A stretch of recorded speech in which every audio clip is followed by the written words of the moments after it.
bem-vindos ao festival Cultura em Miniciclos, ficção científica, essa edição Ficção Científica e Cultura Global. Né? Esse festival é patrocinado pela FITESA, né, através do Procultura.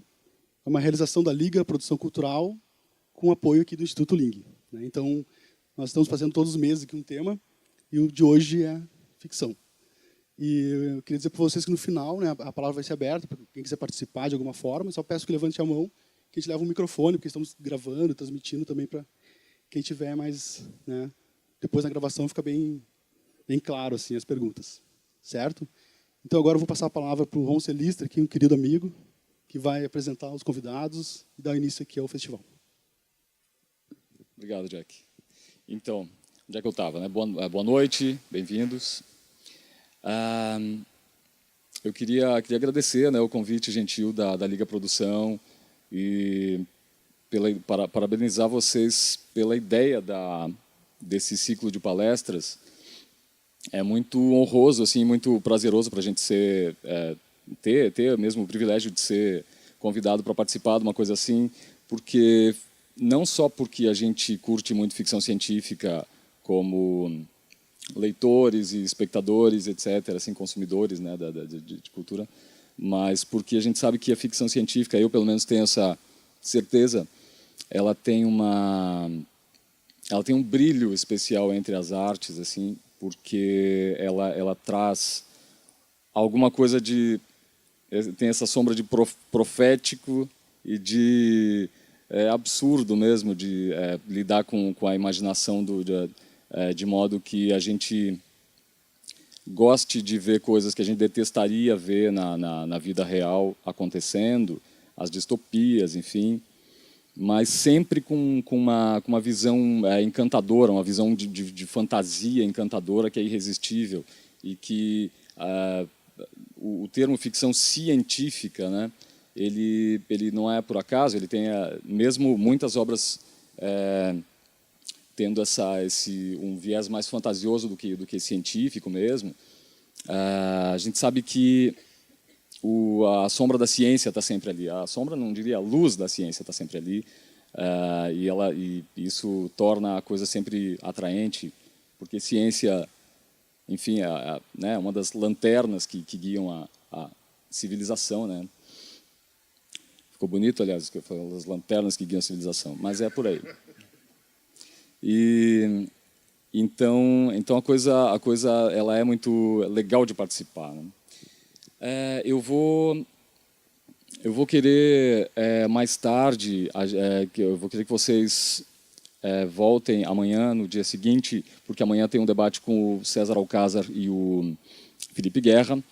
E o César é tradutor e escritor e editor, ele é roteirista de quadrinhos, etc. O Felipe é cineasta e ambos são especialistas em literatura fantástica e cinema, respectivamente. E a gente vai levar adiante o debate que vai ser iniciado hoje, o apetite que vocês vão abrir hoje aqui com a palestra que a gente vai assistir.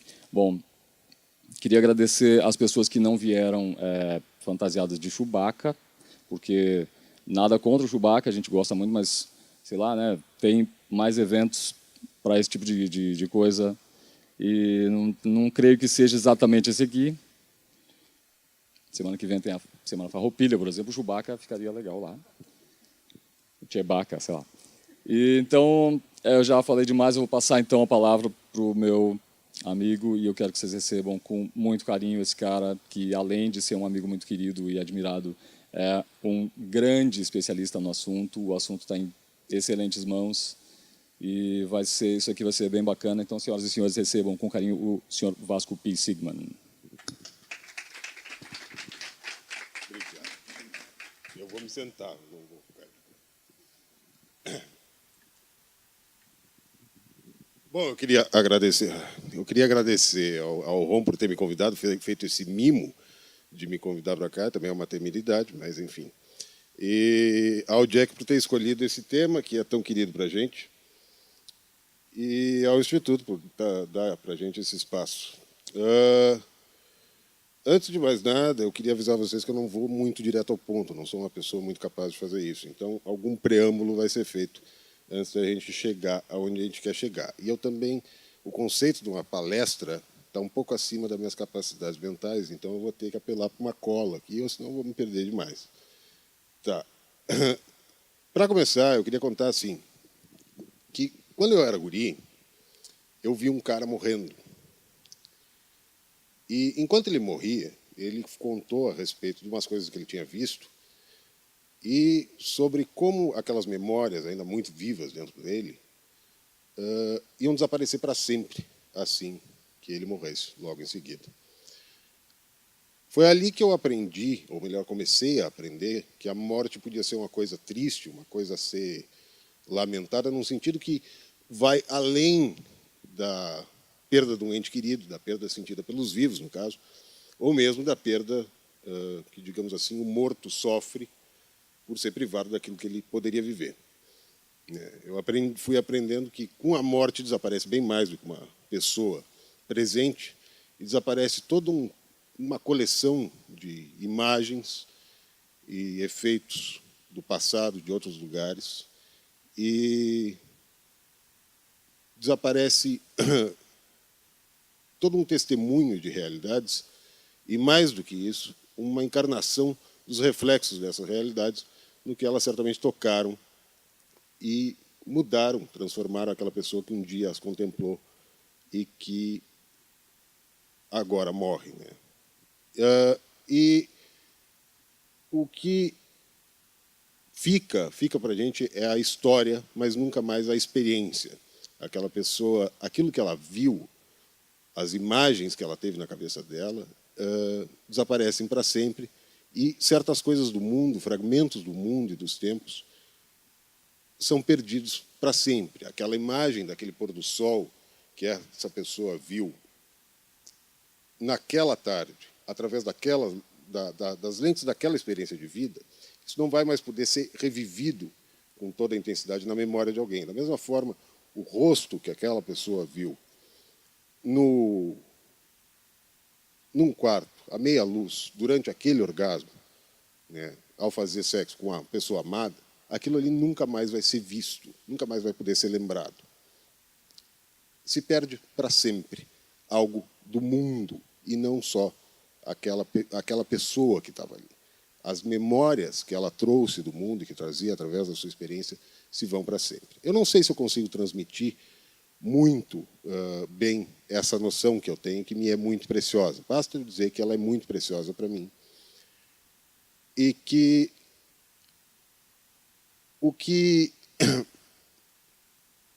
porque ela me ensinou que a morte pode ser uma coisa mais triste, mais fatal, e que a vida, consequentemente, pode ser uma coisa melhor. Agora, eu duvido muito que eu teria aprendido essa lição sobre o valor da memória que se vai e que é intransferível se aquele cara tivesse contado, enquanto morria, sobre como é um pôr do sol que ele tenha visto, ou sobre como foi um pôr do sol que ele tenha visto, ou como foi ver a cara da namorada dele gozando. Eu acho também que aconteceria a mesma coisa, eu não teria aprendido se ele tivesse me falado a respeito de como foi testemunhar a queda do Muro de Berlim ou, digamos, a Guerra Civil em Ruanda. Da mesma forma, eu não teria entendido o que eu entendi se ele tivesse me contado a respeito de como se sente alguém que doma ou que mata um dragão ou que cavalga um pégaso. Mas aquele cara me contou sobre coisas que não eram tão remotas, não pertenciam ao ramo da fantasia total, mas que também não eram presentes no nosso dia a dia. Eram coisas que a gente não encontra no nosso campo mundano, mas que não eram uma fantasia total. Era uma espécie de meio termo. E ele falou que a gente não acreditaria no que ele tinha para contar, então ele falou sobre naves espaciais em chamas, no limite da constelação de Órion, e sobre grandes raios sendo disparados na escuridão do universo, perto do portão de Tannhauser, seja lá onde for isso. No caso, esse cara estava falando de ficção científica. E ele era também uma ficção científica, porque ele era um robô se desligando ao fim de um filme chamado Blade Runner. e falando sobre como era triste a perda daquelas memórias dele. E eu já vi gente morrendo de verdade, mas eu nunca aprendi algo tão precioso com essas pessoas quanto eu aprendi com o Rutger Hauer, morrendo no fim desse filme, que é baseado no texto do Philip K. Dick, o The Android's Dream of Electric Sheep.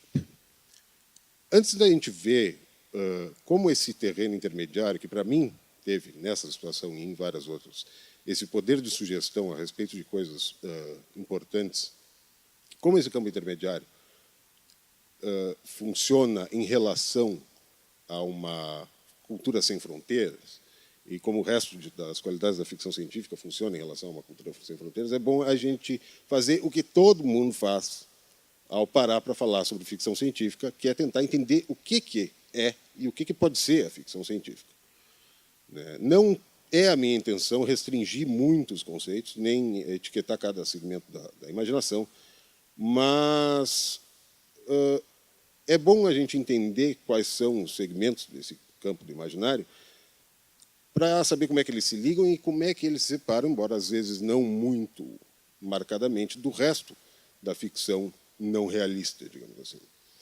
Dos ramos da ficção alheios ao realismo, que é o horror, a ficção científica e a fantasia é o mais jovem de todos.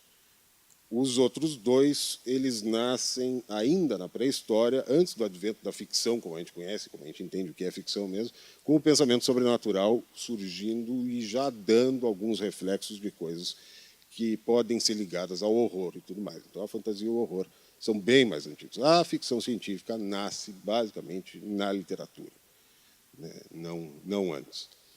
O Lester Del Rey, que é um escritor de ficção científica e editor de ficção científica, famoso especialmente por ter sido editor, junto com a mulher dele, a Judy Lynn Del Rey, da Del Rey Books, que era o selo de fantasia da Ballantine Books, que é um troço enorme. Ele era da opinião de que a ficção científica começa com a literatura imediatamente. Ela nasce já com a literatura no épico de Gilgamesh, que é a primeira obra literária que a gente conhece, se a gente desconsiderar ali uns hinos sumérios, umas coisas assim, como literatura. Mas é uma forçação de barra, porque o único elemento supostamente de ficção científica que a gente encontra ali é a questão da busca pela vida eterna. E daí, né, a gente tem à beira da cama de qualquer cristão moribundo, se alguém fizer uma prece, vai carregar basicamente a mesma temática. Né? Leva ele contigo, guarda ele no teu colo aí, e tal coisa, e é a vida eterna. Né? E não é do corpo, mas é do espírito. No entanto, a gente segue tendo, ao longo de toda a antiguidade, antes mesmo da era cristã, aparecem ideias que podem ser relacionadas com ficção científica, como no épico hindu, né, um épico hinduísta, o Ramayana, em que aparecem naves espaciais elas são tipo uns barcos com um poder de destruição muito grande, e isso muito antes do advento da pólvora. Né. Bem mais tarde, nas Mil e Uma Noites, surgem umas ideias que podem ser consideradas embrionárias do robô. Né, uns homens de lata, uns autômatos, um cavalo mecânico, umas coisas assim. E entre uma coisa e outra, é escrita uma obra muito curiosa e pouquíssimo conhecida, que se chama A História Verdadeira, que foi escrita em grego no século II por um cara chamado Luciano de Samosata, e que traz encontro com alienígena, traz viagem espacial, conflitos interestelares, digamos assim, e traz mais um monte de doideira. Tem umas aranhas no espaço, umas coisas assim, bastante bem doido. Só que toda essa loucura desse livro, da História Verdadeira, ela é uma sátira ao pensamento fantástico, ou melhor dizendo, à intrusão do pensamento fantástico no que deveriam ser histórias supostamente verídicas. Então, se a gente pegar a História Verdadeira como a primeira história de ficção científica, é mais ou menos como se a gente botasse na cabeça que a primeira história do gênero foi escrita com o sarcasmo e o desdém que seria usado mais tarde para desmerecer o gênero séculos e séculos depois. Mas segue aparecendo, ainda na literatura mais antiga, segue aparecendo mais e mais elementos. Nos Canterbury Tales, do Chaucer, aparece alguma coisa. A gente tem do Japão é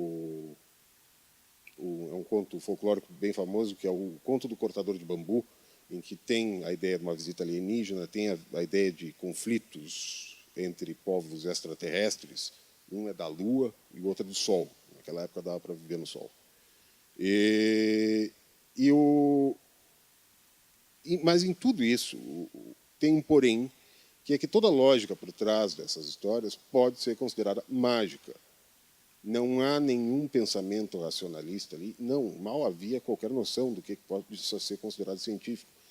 Tudo ali pode ser considerado mágico e não se separa muito bem, ou melhor, não se separa de forma alguma do que a gente pode considerar também fantasia.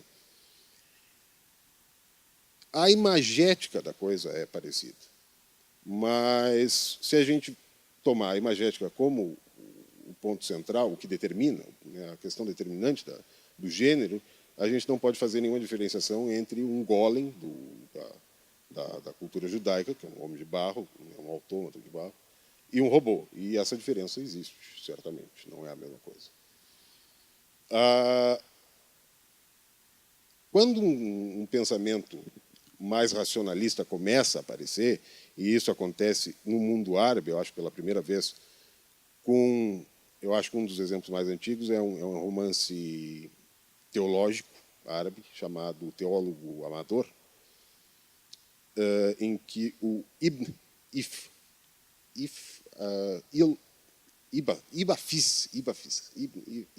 eu acho que é isso. Ele conta uma história em que ele especula, é um romance, não é um tratado de medicina, tal coisa, mas ele especula modos de ressuscitar as pessoas. As pessoas morreram muito, mas esse cara estava mais preocupado em ressuscitar elas do que em curar as doenças antes delas morrerem.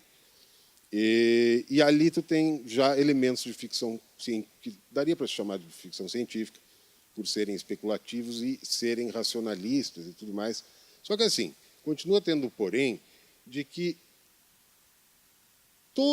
quaisquer elementos que possam ser identificados como ficção científica em todas essas obras, eles são periféricos, e não só periféricos, eles são aleatórios. Eles aparecem em torno da história central, uma coisa aqui, uma coisa ali, e nunca como o âmago da história ou algum elemento crucial para o desenvolvimento dessa história. São uns enfeites. Né? Ou uma baderna, como na história verdadeira, mas que tudo pode ser considerado mágico. O que também vale para um romance chamado Somnium, do século XVII, de um cara, um alemão, é o Arthur Kepler, o nome dele, que era um astrólogo também, e matemático, que escreveu esse troço, que é o considerado pelo Isaac Asimov, que foi um dos grandes gênios da literatura fantástica, praticamente o papai dos robôs, né? E pelo Carl Sagan, que foi o grande popstar entre os astrônomos, é considerada a primeira obra fantástica, quer dizer, a primeira obra de ficção científica. Só que nesse romance também a gente tem a questão de que o mote principal, que seria de fictício científico, que é uma viagem à Lua, ele é realizado pelos poderes de demônios. Na acepção grega da palavra, são as criaturas do daimon, são as criaturas mágicas. Ou seja, ainda a gente tem no centro da coisa fantasia.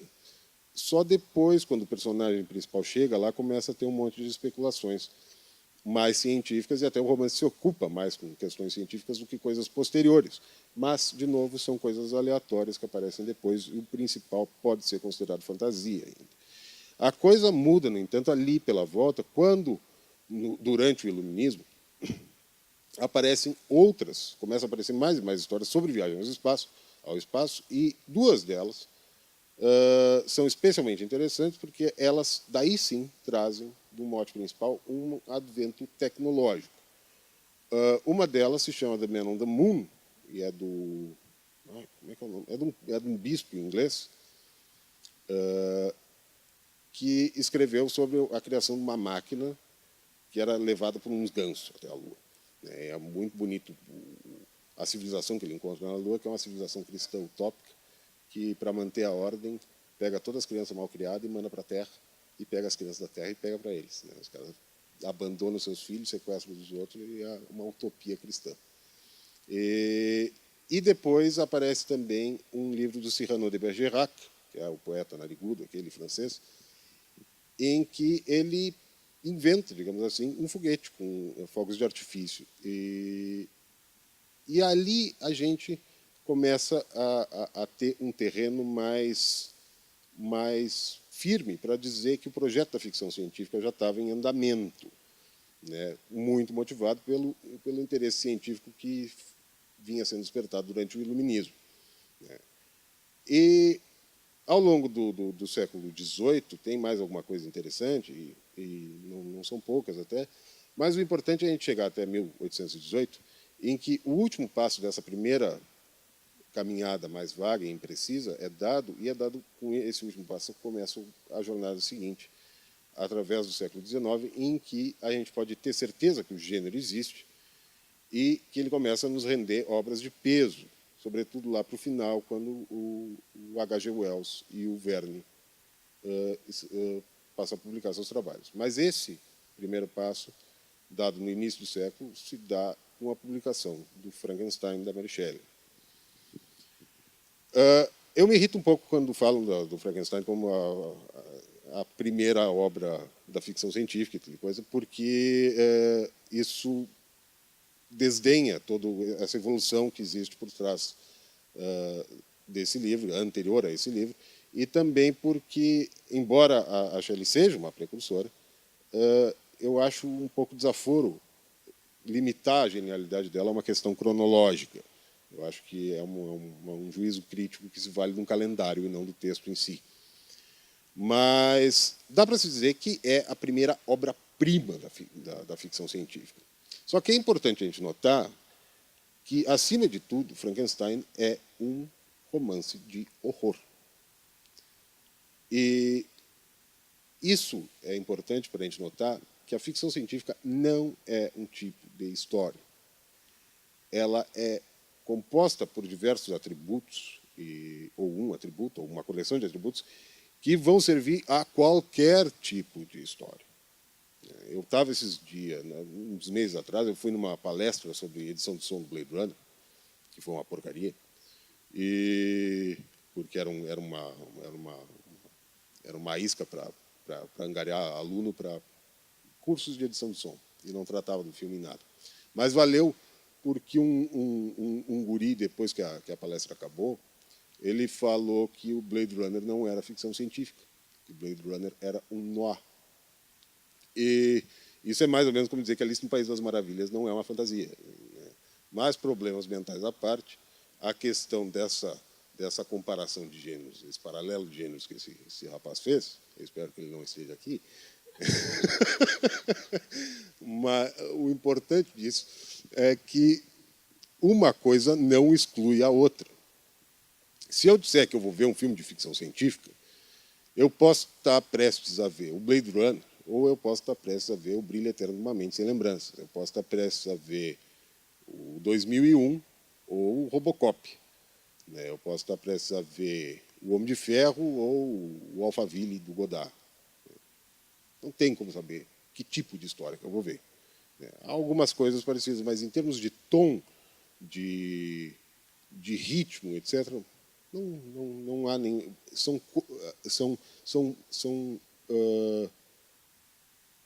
São elementos que são postos em volta e no centro de uma história que vai poder ser um drama, vai poder ser um troço espacial existencial, que nem 2001, pode ser novela vague, pode ser um noir, pode ser ação, pode ser infanto-juvenil, pode ser uma aventura, pode ser um dramalhão, pode ser qualquer coisa, pode ser ficção científica. E, no entanto, deixa eu ver uma coisa aqui. Eu comecei a me perder aqui. O que eu tinha para... No caso do Frankenstein, é isso que eu tinha. A gente tem uma história de horror que tem como estopim um empreendimento, uma experiência médica. E, embora histórias de horror existissem há muito tempo, era a primeira história de horror que tinha algum experimento científico ensejando ela. E, embora a ciência do Frankenstein seja muito mais misteriosa e vaga do que, por exemplo, as coisas científicas do Somnium, do Kepler, que o Asimov considerava a primeira ficção científica, isso até talvez tenha ajudado o Frankenstein a sobreviver melhor, porque não é porque a ciência dos livros antigos fosse mais clara que ela era mais acertada. Então, a nebulosidade dos métodos do Dr. Frankenstein não provavelmente ajudaram. Mas o importante é ver que ele é um homem de ciências e não uma espécie de necromante. E essa é a definição que eu poderia dizer que é a mais segura, num primeiro momento, do que constitui a ficção científica, que é alguma história que tem no seu centro um elemento tecnológico inventado, fictício, determinando o que vai acontecer. Ou pelo menos, sendo extremamente importante. Essa é a definição que autores como Isaac Asimov e o Kingsley Amis, que é um autor britânico mais literário, assim, eles definem assim, e ela é uma definição razoavelmente segura para muita coisa que vem em seguida. Esse elemento tecnológico, essa tecnologia, pode ser de qualquer ordem, pode ser de ordem mecânica, pode ser de ordem eletrônica, pode ser de ordem química, bélica. A química, como no caso, por exemplo, quando tem o xarope lá que o Dr. Jekyll faz no Médico e o Monstro. É uma tecnologia química. Tem um elemento ali de ficção científica, embora também seja uma história de horror. Só que tem uma coisa aí que me inquieta, e que a coisa começa a se complicar. Por exemplo, todo mundo cita o Lovecraft, o Howard Phillips Lovecraft, como o grande cara que aproximou a ficção científica do horror, por ele ter sido o sujeito, e ele foi, de fato, o sujeito que mirou o cosmos a fundo para dizer que lá tinha um monte de coisa fantástica e ruim. Tá. Só que é um troço meio discutível o seguinte: se o monstrengo vem do meio do mato, é horror. Se o monstro vem lá de fora, vem do espaço sideral, é ficção científica. Se tu parar para pensar, é no mínimo estapafúrdia a ideia de que um matagal é uma zona menos científica do que a Lua, ou de que o espaço entre as estrelas, o vácuo entre as estrelas, ou as próprias estrelas, são zonas científicas por si só. Uma viagem ao espaço é uma coisa que certamente envolve ciência. Essas coisas são elementos naturais. Uma não é mais científica que a outra. E no entanto, o Lovecraft, ele, por exemplo, ele não trata de viagens espaciais. E as coisas que vêm lá de fora para cá, a maioria das histórias dele se passam na Terra. Ninguém viaja lá para fora. As coisas que viajam para cá não parecem usar nenhuma forma de poder tecnológico. Não que o Lovecraft não tenha lidado com elementos de ficção científica. Ele certamente lidou em vários contos dele. Mas a maioria dos contos dele são horror, se a gente olhar por esse viés, por essa definição que o Asimov fazia de que a ficção científica é algo que lida com a tecnologia, com algum elemento tecnológico. Por esse viés, não tem nenhum cabimento dizer que A Cor que Caiu do Espaço, por exemplo, tem algo de ficção científica ali. É horror. Não há nada ali de tecnológico, não há absolutamente nada. Só que é óbvio, as histórias elas vão se amalgamando e se misturando sem prestar muito atenção ao significado formal das palavras que dão nome ao grupo que elas vão formando.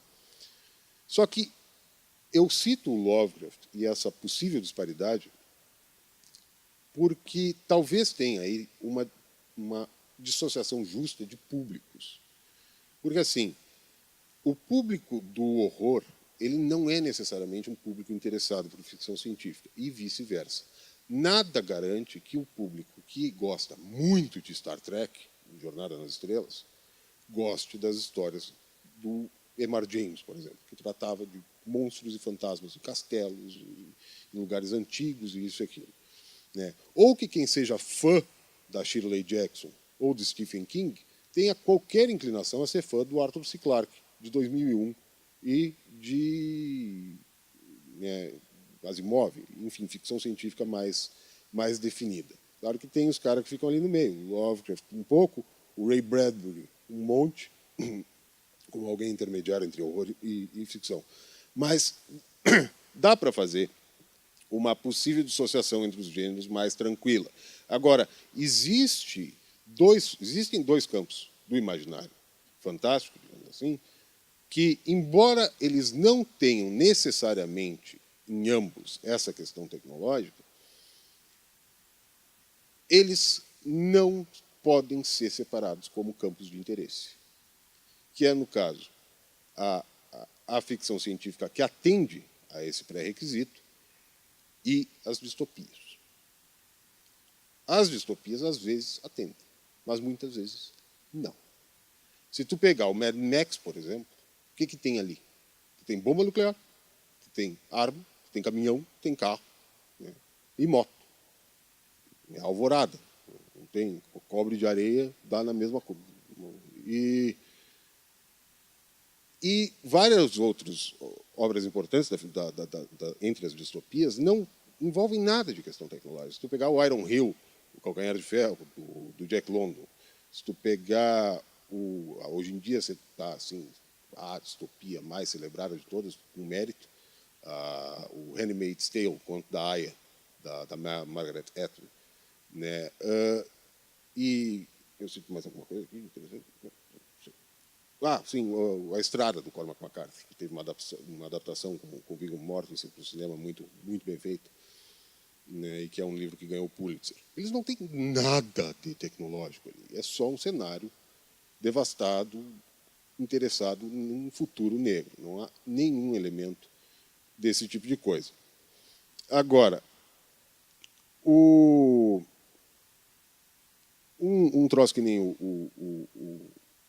o Admirável Mundo Novo do Huxley tem o Soma ali, que é uma tecnologia farmacêutica química, é a droga que a população do livro toma para ficar numa boa e bem estúpida.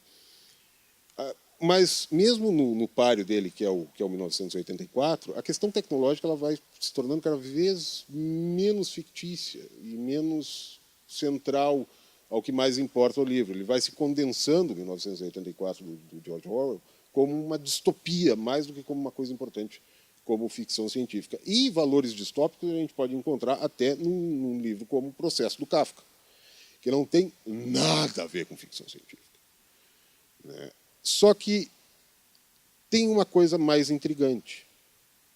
A distopia ela é bem mais antiga que a ficção científica. E ela, se tu voltar à época ali do iluminismo, um pouquinho mais, tu tem o Utopia, do Thomas More, que é o livro que deu nome ao conceito de utopia e, por analogia, ao conceito de distopia. Ele é um século mais velho que o Somnium, por exemplo. E se a gente pegar esse como a primeira obra, então, de ficção científica, já que quando a gente fala de ficção científica, a gente está falando de distopia, a gente nunca está falando, sempre um fã de distopia, um fã de ficção científica vai ter entre suas obras mais queridas alguma coisa, algum teor distópico. Se a gente pegar o Utopia do More como então, uma primeira, mesmo não envolvendo tanta questão de tecnologia, ainda sobra o fato de que a distopia é mais antiga do que o livro do More. E se a gente for catar qual é o primeiro grande livro que fala sobre um futuro, né, e que põe a coisa vai ser no futuro, um futuro bem complicado, a gente vai ir para um livro que alguns apontam como embrionário da ficção científica, mas por causa da Arca de Noé. Que é bobagem, na real.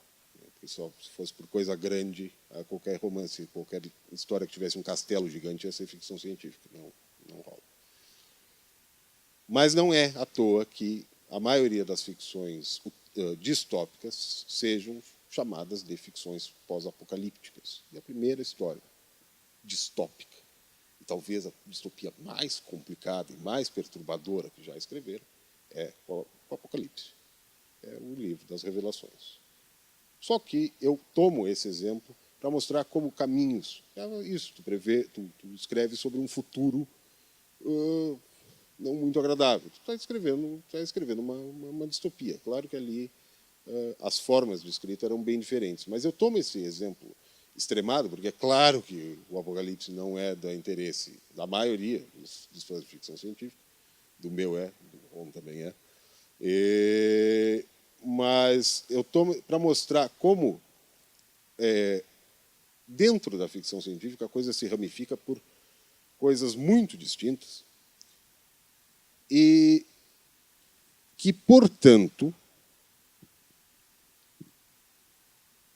precisa haver uma noção de que esses campos de interesse, né, o da distopia e o da ficção científica, que atende àquela questão tecnológica, deve ter por trás disso uma questão mais ampla, que o nome ficção científica não corresponde a essa questão.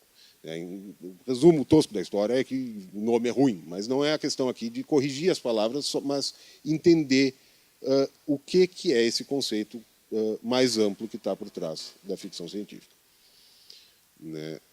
Recentemente, a Penguin lançou uma coleção de livros, de 6, acho que são 6 livros, são clássicos do gênero, e o Neil Gaiman foi chamado para fazer a introdução desses livros. E ele passa a maior parte do tempo fazendo isso que eu estou fazendo aqui, que é dar nome aos boi e tentar entender o monstro. Assim. Fica se perguntando o que é ficção científica e fica lembrando o que os caras grandes falaram. Mas ele se atém especialmente a 2 conceitos. O primeiro é o da ficção especulativa, que é uma expressão que o próprio Gaiman parece preferir e que muita gente prefere ao termo ficção científica. Só que esse termo, ficção especulativa, ele passou a englobar toda a forma de ficção fantástica. Hoje em dia ele é usado para se referir a tudo que é coisa de horror, tudo que é coisa de fantasia e de ficção científica. Assim como a gente tem o imdb.com para pesquisar coisa de filme, a gente tem o isfdb.com para pesquisar tudo que é coisa, sobre tudo que é ficção científica, horror e fantasia.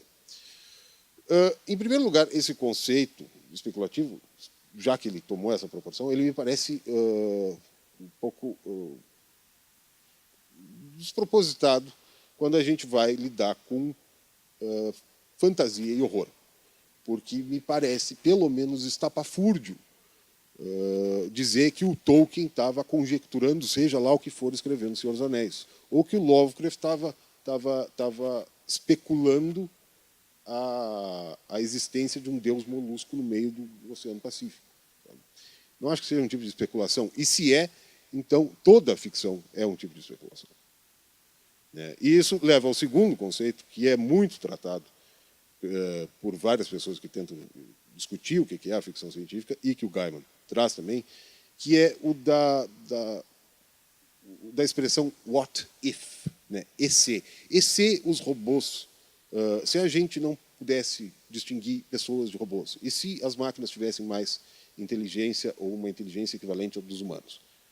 Só que essa indagação ela é pertinente a toda e qualquer tipo de forma fictícia. E se um homem se obcecasse com a ideia de que a mulher dele o está traindo sem jamais arranjar provas definitivas a respeito? A gente tem algo parecido com o Dom Casmurro, que não parece nem um pouco ficção científica. Você se põe isso em qualquer outra coisa. Né? Eu acho que a gente se aproxima, portanto, de uma expressão que explique melhor o que está por trás da ficção científica no seu todo, em todo esse campo de interesse que a gente chama de ficção científica, quando a gente acata uma palavra que alguns dos mestres do gênero usaram e que o senhor Conselista também usou aqui, quando estava falando, que é a palavra profético. Quem gostava muito de usar essa palavra era o John Campbell Jr., que foi o maior editor de ficção científica da história, né, praticamente o responsável pela era de ouro da ficção científica e por botar no mapa gente como o Arthur C. Clarke, o Asimov, o Arthur Sturgeon, o Robert E. Heinlein, um monte de monstro. Ele que botou no mapa. E ele também era autor, ele escreveu a novela Who Goes There, que era basicamente um plágio do Lovecraft, do Nas Montanhas da Loucura, mas um plágio bem melhor, que depois rendeu o filme do Howard Hawks e o filme do Carpenter, The Thing. E ele usava essa palavra, ele dizia que a questão era o profético, né? Eu não quero propor nenhuma terminologia, não é essa a questão, mas se a gente pensar na coisa como ficção profética, tu engloba melhor toda essa noção de ficção tecnológica e de ficção futurista, pessimista ou otimista, tanto faz, né? O conceito do profético talvez seja mais preciso, mas talvez também não. Porque quando a gente fala em profético, a gente remete necessariamente a futuro, a algo que está por vir, né? E isso fica um pouco estranho quando tu lida, por exemplo, com uma obra tão seminal e importante quanto o Frankenstein. O Frankenstein não está interessado em apresentar aquelas suas ideias como uma profecia do futuro. Ele não está e ele é ficção científica, ele é sem dúvida uma ficção científica. Mas ele não está interessado nisso. As conjecturas dele são tão pertinentes ao ano de 1818, quando ele foi publicado, quanto eram já pertinentes a 2000 a.C. e são pertinentes hoje e amanhã, independentemente, absolutamente independentemente de se elas vão se realizar ou não. O que a ideia de profecia implica, que as coisas têm que se realizar, né? Então, até mesmo a palavra profético não parece, para mim, catar bem o que a ficção científica faz. Que não me parece ser profetizar, nem prever o futuro, né? O futuro ele não existe, né? Não como ele não existe antes de ele se concretizar como presente. Não há uma realidade ao qual os autores têm um alcance presciente, né? Não é uma questão de previsão. E o que a ficção científica faz, me parece, e isso parece a muita gente também, não é prever, mas sim inventar o futuro. Ela inventa o futuro. Ela dá margem a acontecerem coisas. E a outra coisa que ela faz é prevenir o futuro. Ela não quer que certos futuros aconteçam. E ela avisa que pode acontecer, né? Quando eu digo que a ficção científica inventa o futuro, eu não quero só dizer que o Jules Verne escreveu, né, bolou um submarino, quando o submarino era uma forma de embarcação ainda praticamente não funcional, né? O William Gibson inventou a palavra cyberespaço. Não é isso apenas, mas que muito mais do que prever o que astrônomos e astronautas fariam no futuro, a questão é que astronautas e astrônomos leram aqueles livros e viram aqueles filmes. Ela faz parte das coisas. E aí tu tem desde de questões como a palavra robô, que vem do Karel Čapek, que escreveu a peça de teatro chamada R.U.R., que aqui foi traduzida como a fábrica de robôs. Ele inventou a palavra robô. Ele inventou o conceito de robô. E depois o Asimov inventou, sofisticou a coisa e determinou as leis da robótica. E as leis da robótica são ensinadas, estudadas nas faculdades que desenvolvem tecnologia robótica, né? Filmes como o Destination Moon, não me lembro o nome desse troço em português, e coisas como o Viagem à Lua do Jules Verne, elas foram lidas, né? O Guerra nas Estrelas deu nome a projetos espaciais.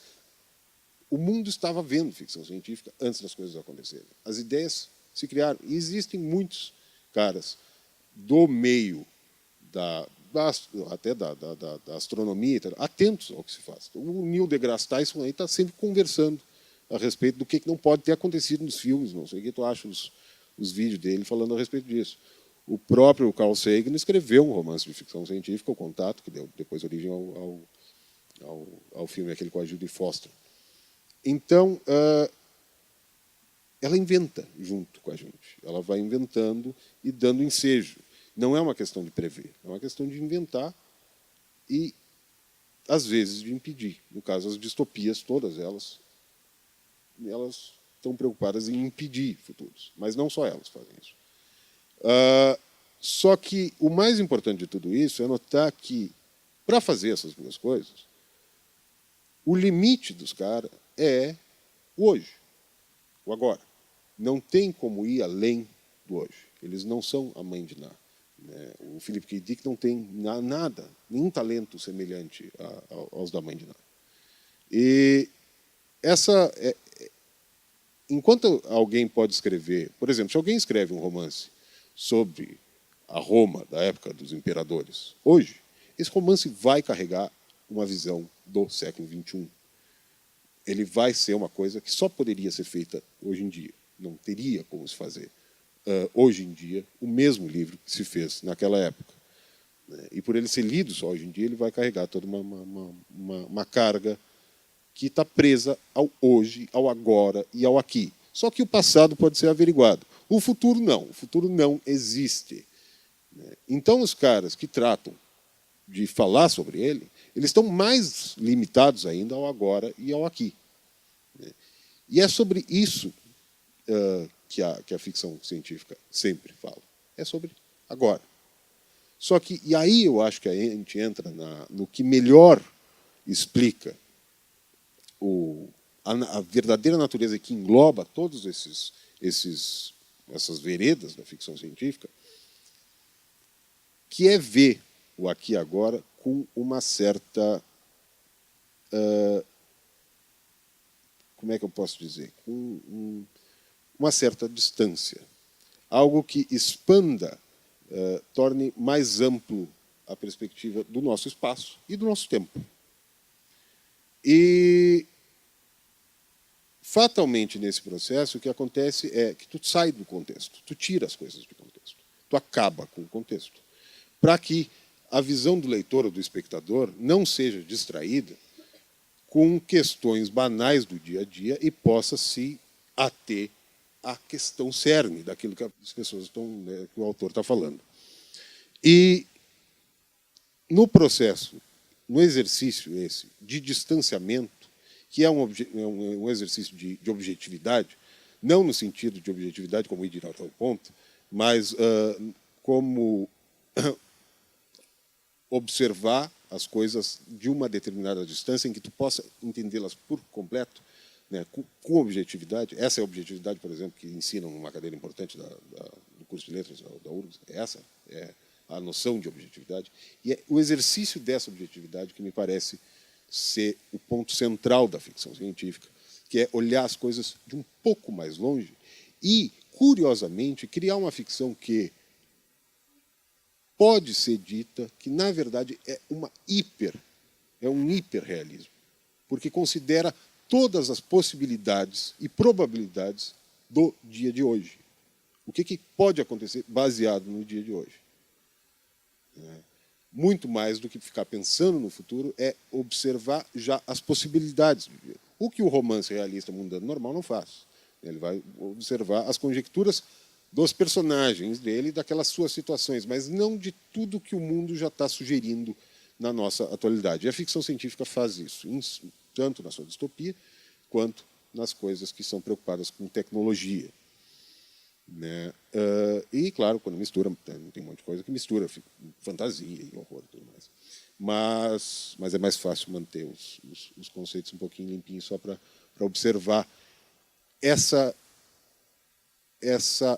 fuga dos contextos que limitam toda e qualquer história a um determinado ambiente e a um determinado tempo. A ficção científica nos livra disso. A gente não vai mais estar num determinado tempo. E mesmo que a gente seja situado em um determinado país, não é o país aquele que a gente encontra agora, neste exato momento. É um país que talvez surja depois. Enfim, é uma questão de tirar as coisas do contexto e, com esse distanciamento, a gente acaba tendo essa visão mais focada. E o o que a gente pode ver assim como exemplos desse exercício é, por exemplo, se a gente pegasse um romance do fim do século XIX sobre a tirania da colonização inglesa na Tasmânia, eu duvido muito que esse romance fosse se tornar um clássico atemporal. Assim, muito. Eu acho que não ia rolar. Talvez se ele fosse muito bem escrito, mas, olha, ia precisar de um poeta assim, para fazer a coisa. E ele ia provavelmente restar como uma curiosidade bem específica. Infelizmente, não é todos os países que conseguem ter uma relevância histórica muito grande. Não importa o quão absurdo e horrendo tenha sido o sofrimento da sua população. Agora, quando o H.G. Wells se inspirou exatamente nisso, em como a população da Tasmânia estava sendo praticamente extinta, ele, ao invés de escrever sobre a Tasmânia, ele resolveu escrever A Guerra dos Mundos. E nisso, o que acontece?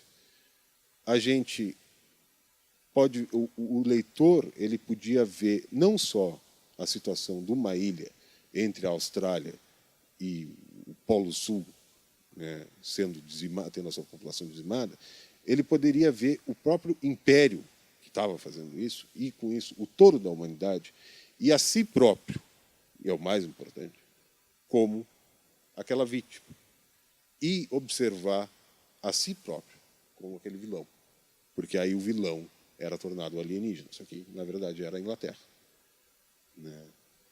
Então, se distanciava de tudo e se fazia um retrato mais preciso do que estava acontecendo.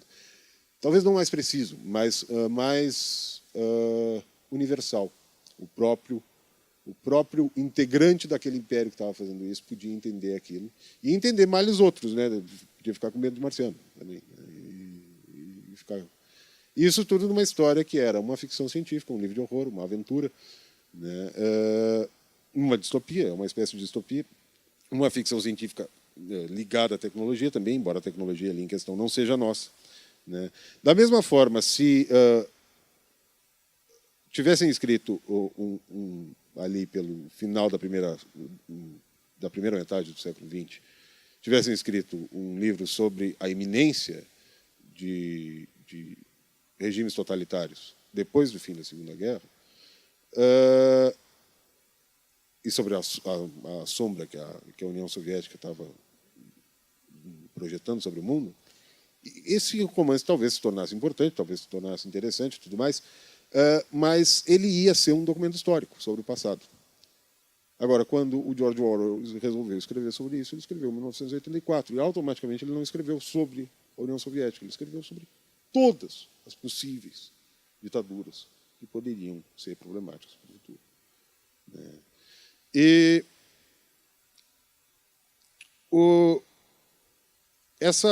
esse distanciamento ele pode ser muito enriquecedor para qualquer assunto, né? Questões desde que o assunto, na verdade, desde que o assunto seja grande o suficiente para ser visto a essa distância, que ele sirva a uma coisa tão grande, né? Embora, às vezes, por exemplo, tem contos do Ray Bradbury que o assunto dele é a vida de uma dona de casa que está frustrada sexualmente e fica pensando em vir um cara legal. E seria a história mais sem graça do mundo se não fosse o fato de que ela é marciana.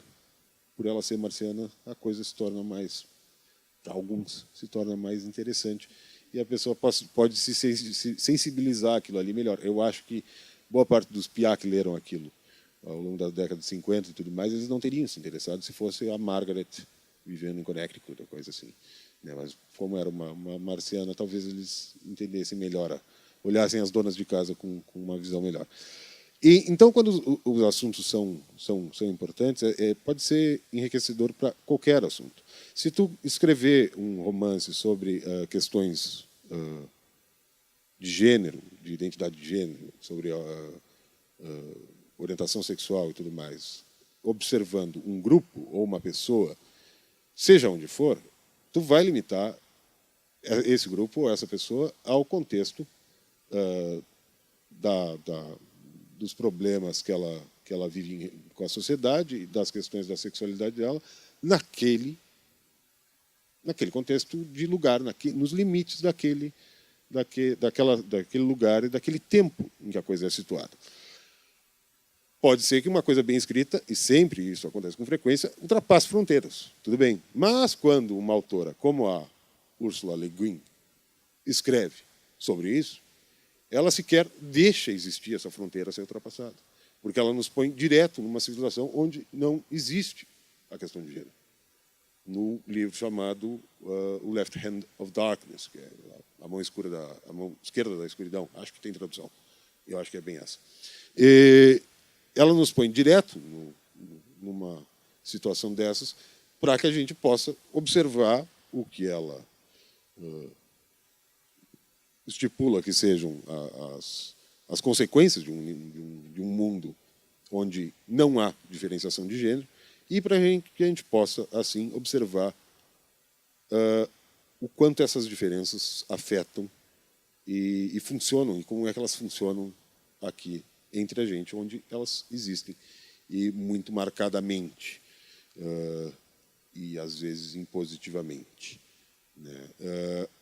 Então, favorece a todo e qualquer assunto e cria obras que tendem a ter uma universalidade maior e até uma sobrevivência, né, maior. O robô, que é talvez o ícone máximo do gênero, ele nada mais é do que uma visão distanciada, e naquele sentido que eu falei, uma visão objetiva, do ser humano, para a gente poder se perguntar o que afinal, quais são os limites daquilo que é ou não é humano, o que faz algo ser ou não ser um ser humano, né? Pelo menos esse é o robô das ficções um pouco mais sofisticadas, porque no início do século XX, ali, ainda entre a década de 10 e 40, os robôs eram basicamente umas máquinas de moer gente. Mas depois a coisa ficou mais interessante, com Asimov, com o Philip K. Dick foi muito importante para isso. Não reproduzindo a realidade imediata de qualquer lugar ou momento, a ficção científica ela tem o poder de transformar as preocupações de um determinado momento, de um determinado lugar, em um âmbito em que preocupações de outros lugares e de outros momentos podem, de repente, se encaixar. E numa distopia como o conto da Aya, da Atwood, da Margaret Atwood, que tem sido se popularizado muito, ele foi escrito nos anos 80 por causa de uma ascensão da direita especialmente religiosa e conservadora nos Estados Unidos, e agora ele tem reaparecido um pouco por causa da produção da série, que fizeram uma série, eu não vi a série, mas dizem que a série é muito boa, e também por causa de toda a coisa do governo Trump e de alguns medos que estão muito aflorados lá. Esse romance se tornou muito popular agora e muito buscado pelas pessoas, que devem buscar mesmo, é um livro a ser lido. E ele, numa distopia como o conto da Aya, Cambridge, em Massachusetts, acho que se torna, ao mesmo tempo que a Cambridge do amanhã, ela se torna o Afeganistão, a Arábia Saudita, a Nova Inglaterra do século XVI e a Europa da Idade das Trevas. Tudo isso te dá uma coisa muito maior do que se ela tivesse escrito um romance sobre a ascensão teve ali uma fortificação como é que se chamava era o cristianismo revisionista, era uma coisa assim. Um pessoal que teve bastante influência na direita dos Estados Unidos durante uma época e que ajudaram encorajaram a Margaret Atwood, por repulsa a eles, a escrever esse livro. Da mesma forma, por exemplo, se um filme como o Distrito 9 tivesse falado sobre a Johannesburgo do apartheid, ele falaria sobre a Johannesburgo do apartheid. É uma coisa importantíssima de se falar, claro. Mas como ele não fala disso, ele fala sobre a opressão e a segregação de uma espécie alienígena, ele automaticamente te tira da história que ele está refletindo, a Johannesburgo até o fim do apartheid, e ele te tira dessa coisa na qual ele se baseia e te projeta a toda e qualquer outra situação de segregação e opressão a qualquer etnia, na real. Quando ele não fala de uma etnia também precisa, né? Ele tira tudo do contexto. A ficção científica tira do contexto para poder mostrar o problema em sua suma, na sua essência, e poder valer para qualquer um, porque um racista não vai olhar um alienígena com cara de camarão e achar que é alguma coisa inferior a ele, por incrível que pareça. É uma coisa bizarra, mas talvez ele tenha mais sensibilidade até com aquilo ali. Às vezes ocorrem divisões elaboradas em lugares distintos, por pessoas distintas, alcançarem um panorama muito semelhante, né? Como aconteceu pelo menos nas grandes obras do cyberpunk. Agora, o cyberpunk, só para constar, o pessoal põe muito o Neuromancer como o fundador do cyberpunk, mas é uma coisa um pouco mais ampla. E dá para se dizer que o troço começa já a ter bem a cara que seguiu tendo com o Philip K. Dick e o do Android's Dream of Electric Sheep e o próprio Blade Runner, né? Claro que existe a influência e existe a cópia, mas se o cenário da Los Angeles do Blade Runner, da Tóquio do Akira, ou Akira, eu nunca sei como é que se fala. Eu falo Akira, mas acho que é Akira, não sei. Não é o contrário. A Tóquio do Akira e a Shiba, por exemplo, do Neuromancer, o fato de elas terem muita semelhança, esses cenários terem muitas semelhanças, se deve muito menos a essas obras terem xerocado uma a outra, do que ao simples fato de que elas três estavam extremamente preocupadas com um mundo apinhado, absolutamente abarrotado, ao ponto de parecer uma poluição de apetrechos e coisas tecnológicas, em tudo, em absolutamente tudo, das unhas as escamas das cobras, as próprias cobras, os bichos, né? Tudo. Um mundo absolutamente artificial e que, claro, né, certas coisas desenvolvidas ao longo dos anos 80 vão ter algumas coisas parecidas, mas as visões se afastam do mundo real, digamos assim, e às vezes elas se encontram, e isso denota que talvez o mundo, mesmo em lugares diferentes e tudo mais, ele esteja cantando a mesma canção. É a mesma realidade que as pessoas estão lendo e reescrevendo ali de uma forma distanciada, dentro daquele objetivo, né, daquela objetividade. A ficção científica ela também ela se refere e ela envolve uma difusão global, assim como ela tem uma visão que se afasta e que envolve toda e qualquer situação do planeta e do universo, possivelmente, né? Porquanto ela tende a se desenvolver com muita força nos países que estão em alto desenvolvimento tecnológico.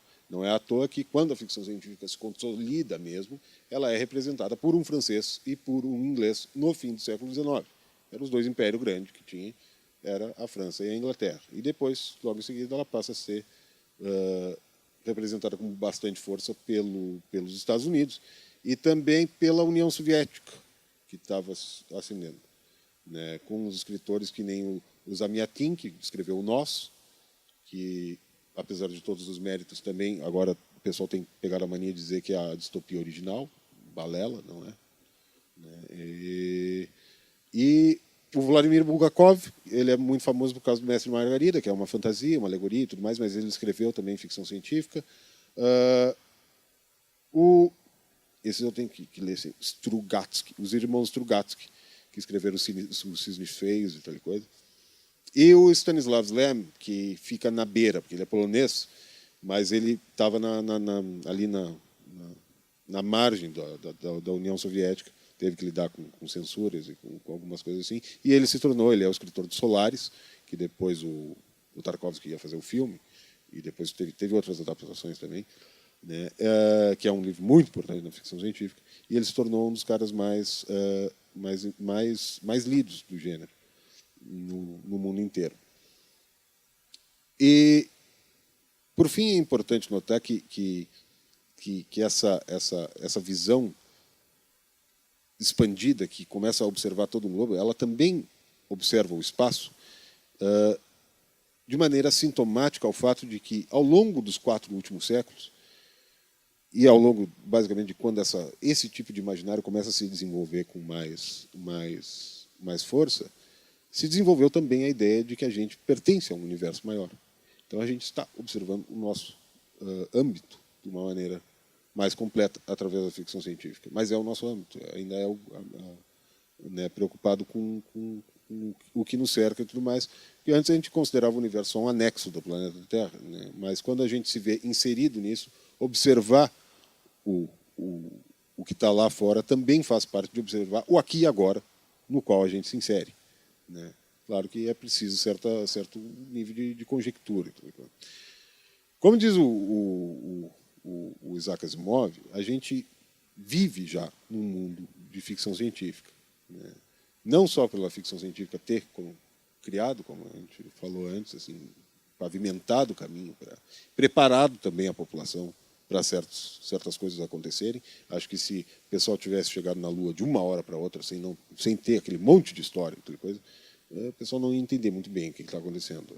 A civilização se prepara para fazer certas coisas e a ficção científica teve um papel bem grande nisso. Mas a gente já vive, por exemplo, né, um detalhe, mas a gente vive a experiência da fantasia através da tecnologia. As pessoas, tem gente que se sente vivendo mesmo situações fantásticas através da tecnologia, com a coisa dos jogos online, né, conectando milhões de pessoas e tudo mais. Então, o que me parece compreender melhor o que é a ficção científica, e já, espero eu, observando por que ela funciona tão bem como um interesse global, né, e por ela justamente ela ter uma visão globalizada e mais universalizada das coisas, é esse exercício de distanciamento atento ao ponto do qual ela se distancia, né? Porque a fantasia por si só, ela tende a transcender a nossa realidade e levar coisas emocionais, sensoriais, até existenciais para mundos que aí sim não existem, não vão ter como existir jamais, de forma que ela leva uma coisa íntima, digamos assim. Ela não está atenta ao mundo, ela está atenta a nós, mas ela não está atenta a uma situação específica, ela não está atenta à condição do mundo e tudo mais. E a ficção científica ela está sempre atenta. Ela está sempre atenta ao que está acontecendo. Ela não é, ao contrário da fantasia, e não acho que isso seja um demérito da fantasia, eu acho que a fantasia, até por ser mais escapista, ela é também talvez mais segura numa atemporalidade, ela tende a ser mais mortal, mas a ficção científica ela jamais é escapista. Ela está sempre atenta. Claro, né? A boa ficção científica é uma tranqueira, né? Mas as grandes obras que a gente conhece, e mesmo as que envolvem certo nível de fantasia, certo nível de escapismo, coisa, elas tendem a falar muito com o que está acontecendo aqui e agora e se preocupar demais, assim, às vezes, né, até beirar a paranoia com isso. Toda a ficção científica dos anos 50 era isso, era paranoia. Né? Pelo menos a do cinema. Tinha outras coisas, mas o cinema estava especialmente preocupado com os russos. Enfim, né, ela cria essa perspectiva mais do que global, universal, em que, tratando de uma questão talvez específica, todo espectador e todo leitor de qualquer lugar do mundo, ele talvez possa se encontrar ali, né? É bem mais difícil se a gente for centrado no nosso mundinho. A ficção científica ela abre o leque, ela fala sobre aquilo que talvez seja comum a muitas outras realidades, né? através dessa perspectiva, como eu comecei contando no início, meio atrapalhado, quando eu era guri, eu aprendi por que a morte de cada uma das pessoas é uma coisa triste para o mundo inteiro. Porque ela significa uma perda mundial. É algo do mundo que se perdeu, que só existia dentro da subjetividade de alguém, né? E eu acho que ela é uma ficção que, mais do que qualquer outra, ela se preocupa com o mundo inteiro, e ela se preocupa com o universo inteiro. E ela é a menos egocêntrica das ficções, né?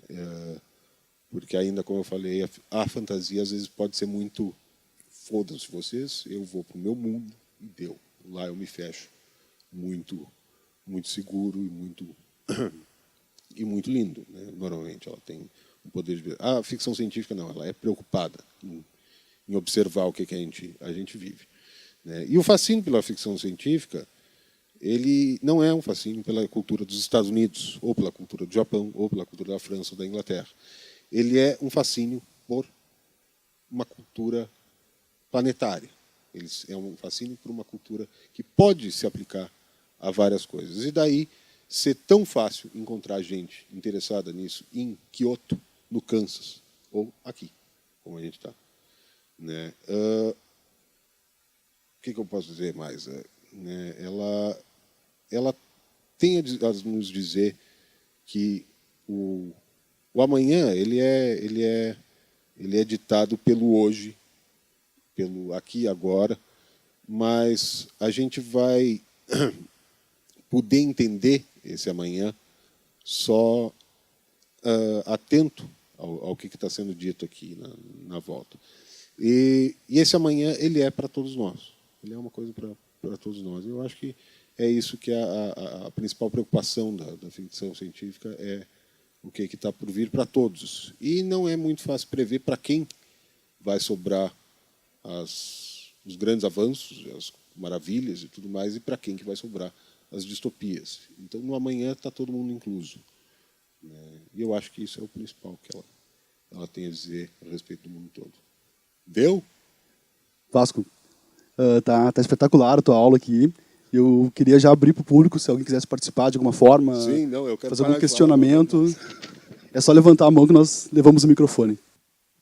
Não, eu queria dizer que, além de repetir o que o Jack falou, que eu achei espetacular, eu gostei especialmente do que tu disse sobre o limite da ficção científica, digamos assim, profética, ser o hoje, né? Sim. Quando o autor ele não tem nada além do hoje para trabalhar, a matéria-prima dele é o presente, e a gente vê momentos assim bem bonitos disso na ficção científica, como por exemplo, me lembrei aqui, me ocorreu o 2001, em que 2001, assim, o Arthur Clarke, quando ele descreve as bases na Terra, e ele se puxa assim em descrever aquilo, tipo, aquilo é o topo da tecnologia, aquilo é a coisa mais espetacular que existe, e me chama particular atenção ali, e eu acho muito bonita aquela passagem quando ele fala que todos aqueles milhões e, sei lá, bilhões, incontabilhões de dados coletados pelas sondas são armazenados em quilômetros e quilômetros de fitas magnéticas. Isso é uma coisa que é interessante ver. Eu até tinha escrito, mas eu me passei, porque quando ela é uma distinção das coisas que são assim realmente não se confundem com fantasia ou com horror e tudo mais na ficção científica. Isso é um troço que mostra bastante. Quando a gente vê num filme ou lê num livro uma ideia tecnológica que não vingou, né, não se tornou realidade, aquilo não ganha um viés de fantasia. Ela permanece como uma realidade que não foi bem o que aconteceu, mas ligada ao real. Não ganha um ar de fantástico, né? Então ela mantém uma raiz naquele hoje de outros tempos, né? Mas sim. Sim, e o William Gibson, que tu citou, por exemplo, né? Uma das razões pelas quais ele fala que o Neuromancer é imaturo, é um romance bem imaturo, é que, por exemplo, ele não foi capaz de prever os telefones celulares, que era uma coisa meio que óbvia que ia rolar. Você previu um monte de coisa. Aquela própria introdução, assim, aquela grande introdução, aquela frase famosa, né, que ele descreve o céu sobre o céu porto, com cor de né? TV, sim. Com cor de TV fora do ar. Aquilo, Sim. numa das introduções, na introdução de uma das edições, ele fala que ele demorou muito tempo para perceber que os leitores jovens não iam saber que tipo de TV fora do ar que ele estava falando. Exato. É. O Gaiman fala disso nessas introduções para essa coleção da Penguin.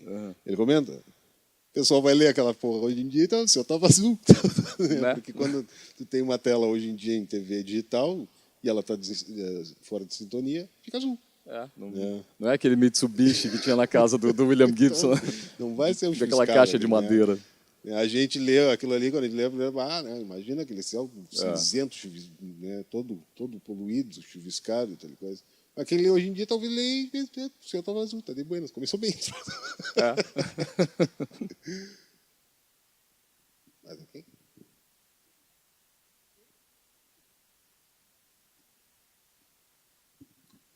Não é bem uma pergunta ou nada, mas quando tu falou do H.G. Wells sobre tecnologia na Terra e tecnologia feita em outro lugar, tu conseguiria separar melhor isso? Não, o que eu quis dizer quando eu falei, eu acho isso, é porque a tecnologia central no Guerra dos Mundos não é nossa, né? É a dos caras que vem. E a tecnologia marciana que nos devasta. Né? Mas foi só esse apontamento. Que normalmente a gente está preocupado qual é a previsão da nossa tecnologia, né? Na ficção científica. O pessoal fala muito das tecnologias humanas previstas. E ali é uma coisa que vem de fora, uma coisa bem hiperbólica, de destruição e tudo mais, mas foi só para nada. Não teria como separar isso dentro? Não, eu acho que não. Eu acho que são. Eu acho que também, se tu vai falar sobre tecnologia alienígena, que poderia nos causar um dano, tu está falando, como ele estava falando, da superioridade da Inglaterra com as suas armas em cima de um monte de aborígene que foi dizimado. Tu está te referindo, no fundo, a nós, né? A não ser que um dia a gente tenha que lidar com a tecnologia dos caras. Bom, a gente provavelmente não vai estar escrevendo muitos livros se rolar a Guerra do Mundo.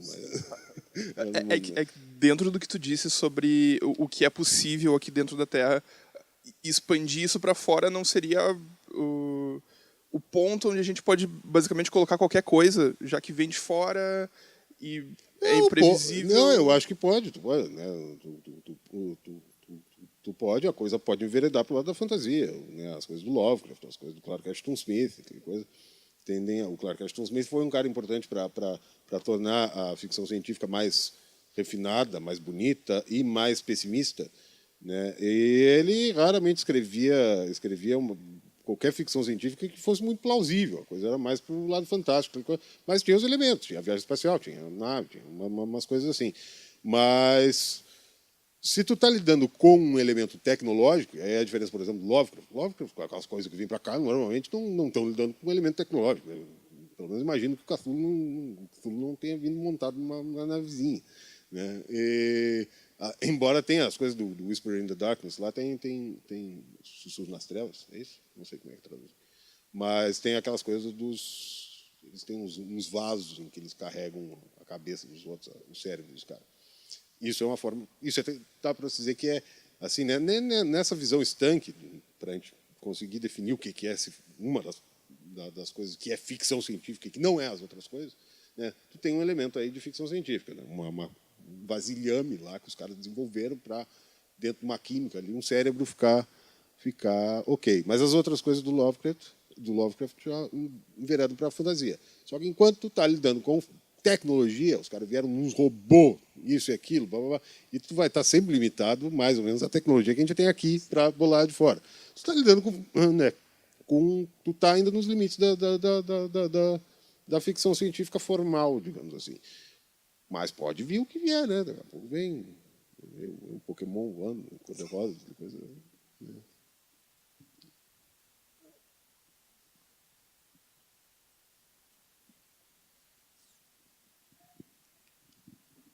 Oi, tudo bom? Tudo bom?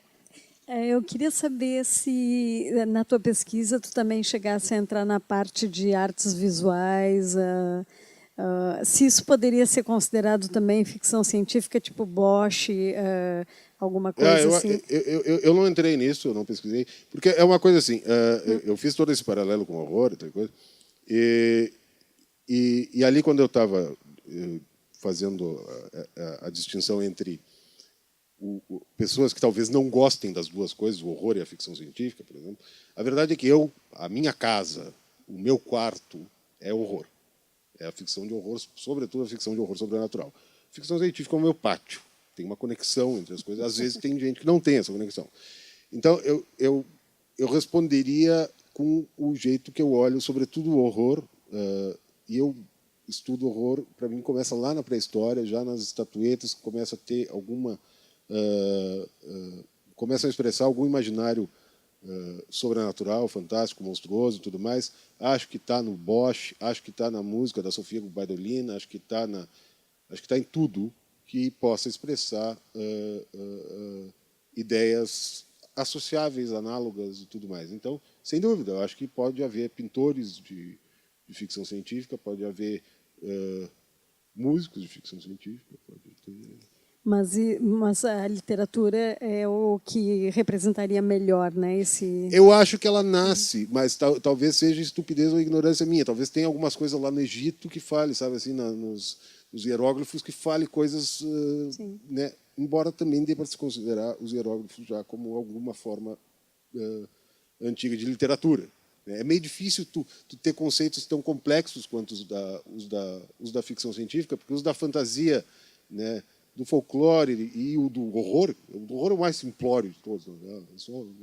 Isso qualquer coisa expressa. Já a coisa da ficção científica é muito difícil conceber isso sem ter uma linguagem abstrata mais elaborada. Então, eu acredito que a coisa realmente só nasce com a literatura. Acho que não tão longe quanto no Gilgamesh. Acho que ela é mais jovem mesmo. Acho que é uma coisa mais jovem. Mas daí nasce ali, tem o seu chão longo ali, um chão mais firme, mas eu acho que pode estar em tudo que é coisa. Acho que pode estar em todas as formas de arte que se refiram a esses conceitos de futuro, de expandir as possibilidades do hoje, né? E compreender a realidade em que a gente vive, não só dentro daquilo que acontece, como daquilo que pode acontecer. Eu acho que, né, como eu falei, essa só que é meio difícil expressar isso, por exemplo, em música. Né? Expressar horror em música é uma barbada. Tu põe ali meia dúzia de notas, umas coisas tonal, tu está desagradando todo mundo e alguém até fica com medo, fica desagradado. Mas ficção científica é um pouquinho mais complicado. Mas mesmo assim, a cultura vai formando umas coisas, por exemplo, tem toda hoje em dia tem todo esse movimento que o pessoal chama de retrowave, que é basicamente música dos anos 80, baseada em trilhas de filmes de anos 80 e coisa assim. E é uma coisa que, por causa da associação com filmes e com as trilhas daqueles filmes de ação e de ficção científica, é uma música que te evoca ficção científica assim que tu começa a ouvir. Tá? Ela é muito digital, é muito liso os timbres e tudo mais, é uma coisa muito sintética, mas também é possível, só música, assim, não estou nem falando da letra, porque a letra aí já estamos lidando com linguagem verbal, já estamos lidando com literatura. Então eu acho que sim, eu acho que envolve tudo. Eu não tenho uma pesquisa para isso lá, aí a gente tem que falar de horror, aí eu tenho uma pesquisa grande. Então, vai ter que ter um miniciclo para o ano que vem de horror. Tu falou ali do cinema nos anos 50, né? Que falava muito da coisa da paranoia, né? E aí, tentando ver se tem um paralelo com isso e de um tema que eu de repente, se tu pudesse explorar mais, se não está voltando um pouco disso com Black Mirror. Se não tem uma coisa de paranoia. Eu acho que sim. Eu acho que todas as distopias... O Black Mirror é uma série que, no fim, o pessoal sempre... Teve uma época que o pessoal dizia uma série de ficção científica, eu fui ver, é uma série de distopias, né? Distopia atrás de distopia, às vezes... E acho que toda distopia ela tem uma paranoia. É aquilo, é o que o Arthur C. Clarke falava. A ficção científica, no geral, ela está preocupada em impedir que as coisas aconteçam. Né? A senda distópica é a mais preocupada de todas. E sim, A gente está com uma paranoia. Nos anos 50, a paranoia, digamos assim, ela não sei se ela era exagerada, porque as coisas quase aconteceram ali na crise dos mísseis de Cuba e tal coisa, então não dá para se dizer que os caras estavam sendo bobo em ser paranoico, acho. Mas e tinha mais umas pataquadas que os imbecis às vezes quase estavam à beira de explodir o mundo por pouca coisa. Mas ela acabou ganhando uma cara meio kitsch por causa que ela foi caracterizada sobretudo pelo cinema e por metáforas que tornavam tangíveis o medo da radiação. A radiação é uma coisa infilmável, então os caras põe uma aranha gigante aí, sabe? Põe um Godzilla, põe uma aranha gigante, põe, né, uma coisa que concretizava o medo. E às vezes, embora tenha alguns filmes muito legais e algumas coisas que, em termos artesanais, são muito bonitas, a coisa ficou com uma cara meio bobalhona, né? Mas às vezes eu acho que existe essa tendência de se ridicularizar por causa dessa cara boba que alguns podem interpretar nesse cinema dessa época, de se ridicularizar essa paranoia de então, mas eu acho que talvez ela tivesse algum fundamento, e acho que as paranoias de todas as épocas têm algum fundamento. E tu pode dizer que a paranoia da Margaret Atwood, que escreveu o Contar nos anos 80, ela estava com medo de uma dominância de moral cristã nos Estados Unidos, maior do que existe, já sempre existiu lá, é uma paranoia justa. Existe e sempre tem motivo para existir. Claro que sempre vai ter o cara que lê um monte de distopia, gosta de escrever distopia e escreveu uma coisa ali sem pensar muito em nada. Mas talvez alguns episódios do Black Mirror digam isso. O Black Mirror, eu vejo assim que é uma paranoia, eu só acho às vezes que é uma paranoia quase imediata e não muito... Ela não toma muito distanciamento, que nem aquele episódio dos likes, né? Aquilo ali... É atual, agora, assim, óbvio, tá aqui. Não chega nem a prever um perigo maior. É aquilo ali. Né? Tem uma embelezada ali com os postos de gasolina bonito, eletrônico, elétrico, coisa, mas não. Então eu acho às vezes que é uma distopia que não chega a tomar uma distância mais. Aquele lá aquele é mais assim amplo, né? Mas não deixa de ser uma distopia por ser mais próximo. É uma pequena distopia. Tá ali. Tá ali. Dá tempo de fazer mais uma rapidinho? Eu nunca tinha reparado nisso, eu estou me abusando aqui já. Mas tu falou de várias analogias, né, de histórias clássicas que foram contando histórias que estavam acontecendo na época, né? E aí tu falou do Distrito 9, eu não lembro como é que é o nome desse diretor aí do Distrito 9. É Blomkamp. É isso aí, tá. E aí todos os filmes dele são exatamente isso, né? Sim. Eu não sei se é coisa dele, se ele criou esse formatinho, assim, tipo, agora eu vou nessa o resto da vida, assim, ou é comum mesmo isso aí dentro da ficção científica no cinema? Eu acho que ele é um cara, né? A gente não tem tantos diretores de ficção científica, eu acho, o Guerra pode me corrigir se eu estiver falando uma asneira muito grande, como a gente tem, por exemplo, diretores de horror. Né? Não tem, né? Assim, os caras não se dedicam exclusivamente. E é uma pena até, porque... mas ele, eu acho que sim. Eu acho que, e o cara, como ele é sul-africano, né? Eu acho que ele tem boas bases para dizer que as coisas podem dar merda. Né? Ele tem 3 filmes, eu acho. É o Distrito 9 é o primeiro, o Elysium é o segundo, e aí o Shep. Aí depois o Shep. Mas todos são bem contando uma história sempre muito muito próxima. Assim. Sim. Ele tem assim valores políticos bem claros, assim, umas coisas, né, são talvez menos ingênuos no primeiro. Eu acho que o primeiro ainda é o mais impactante. Depois a coisa eu gosto muito do Elysium, acho bem legal. Acho que ele se perdeu ali no Shep, ali eu fiquei meio estafado com tanta emoção, um troço muito emotivo. Aquele robozinho eu fiquei meio demais para mim. Vasco, então... Deu? Queria dizer que foi fantástica a tua participação hoje. E antes de te passar a palavra para as considerações finais da tua aula, da tua palestra, eu queria convidar todos para que venham amanhã participar também, 7h30, com um debate com o Ron Celistre, com o César e o Felipe, né? 7h30 também. E que nós fornecemos certificado de participação para quem quiser. É só entrar em contato através do miniciclos@gmail.com, né? E nós confeccionamos ali um certificado. Então, passo a palavra novamente para o Vasco para encerramento.